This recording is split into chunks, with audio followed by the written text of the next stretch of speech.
હવે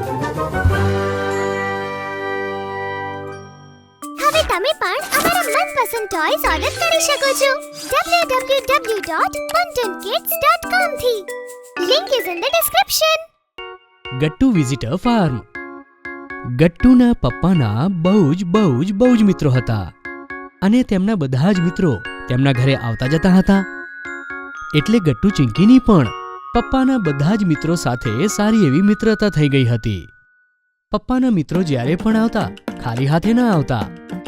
ગટ્ટુ ચિંકી માટે કંઈક ને કંઈક જરૂર લાવતા હતા, જેમ કે બહુ જ બધી ચોકલેટ્સ, આઈસ્ક્રીમ્સ અને બીજું પણ ઘણું બધું. એક રવિવારની વાત છે. ગટ્ટુ ચિંકી અને પપ્પા ત્રણેને રજા હતી, એટલા માટે બધા એકદમ રિલેક્સ હતા. ત્યારે જ પપ્પા બોલ્યા, બાળકો તૈયાર થઈ જાઓ, તમારા મનીષ કાકા આવે છે. આ સાંભળીને ગટ્ટુ ચિંકી તો બહુ જ ખુશ થયા અને નાચવા લાગ્યા. યે! બા અદબ, બા મુલાયઝા, હોશિયાર! અમારા વહાલા મનીષ કાકા પધારી રહ્યા છે. ગટ્ટુએ મનીષ કાકાના આવવાના સમાચાર શાહી અંદાજમાં જણાવ્યા અને મનીષ કાકાની એન્ટ્રી થઈ.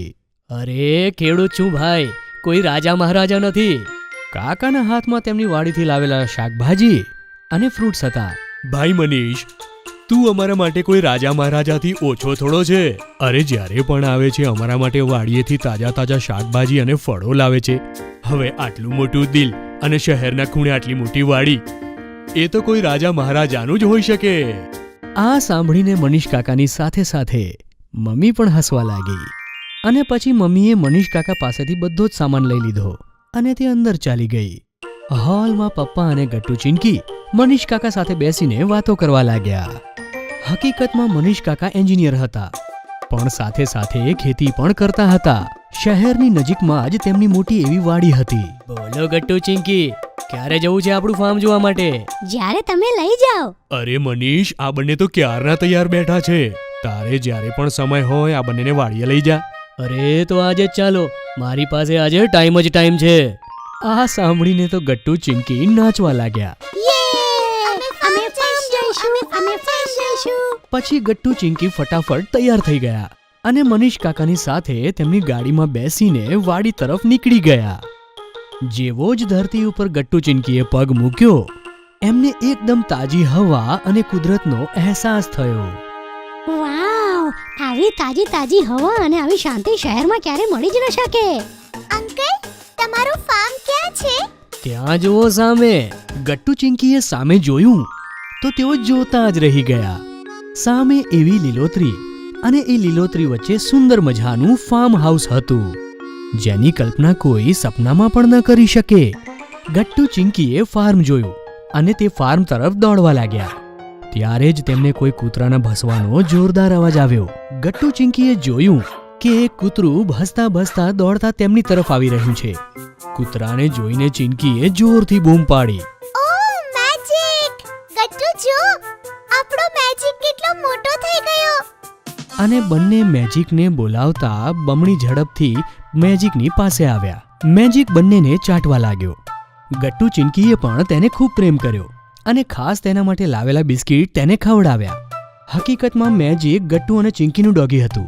જ્યારે તે નાનું હતું ત્યારે પપ્પા એને લઈ આવ્યા હતા.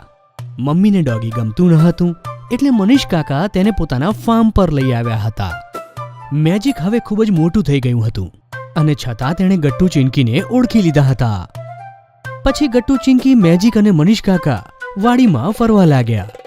મેજિક સૌથી આગળ હતો, જાણે ગટ્ટુ ચિંકીને પોતે આખું ફાર્મ દેખાડતો હોય. ગટ્ટુ ચિંકી, હું તો અહીંયા આવતો જતો રહું છું, પણ મેજિક ફાર્મ મૂકીને ક્યાંય નથી જતો. ફાર્મની સંપૂર્ણ રખેવાળી અને સેફટીની જવાબદારી મેજિકની છે. પછી ગટ્ટુ ચિંકીએ શાકભાજીના ખેતર જોયા, જેમાં ટમેટા, કોબી, પાલક અને ગાજરના ખેતર હતા. ગટ્ટુ ચિંકીએ એક લાલ ગાજર જમીનમાંથી કાઢ્યું અને પાણીની વહેતી ધારામાં તેને સારી રીતે ધોઈને ખાવા લાગ્યા અને ખાતા વાતો પણ થવા લાગી. વાવ અંકલ, લાગે છે હું ગાજર નહીં, કુદરતને ટેસ્ટ કરી રહ્યો છું. સાચે કેટલું ફ્રેશ છે. શું સ્મેલ છે, કેટલી સરસ સ્વીટનેસ છે. આપણે માર્કેટથી ગાજર લાવીએ છીએ, એમાં આવો સ્વાદ નથી હોતો. એના બે કારણ છે. એક તો એ એટલા ફ્રેશ નથી હોતા અને બીજું મહત્વનું કારણ, એ કેમિકલ્સનો ઉપયોગ કરીને ઉગાડાય છે, જેમ કે જંતુનાશક અને રાસાયણિક ખાતર વાપરીને. પણ આપણા ફાર્મમાં બધું જ 100% ઓર્ગેનિક છે. કમ્પોસ્ટ જેવા ખાતર ફાર્મમાં જ બનાવવામાં આવે છે અને આખા ખેતરમાં વાપરવામાં આવે છે. એનો જ કમાલ છે આ. પછી ગટ્ટુ ચિંકીએ કમ્પોસ્ટનો પ્લાન્ટ જોયો.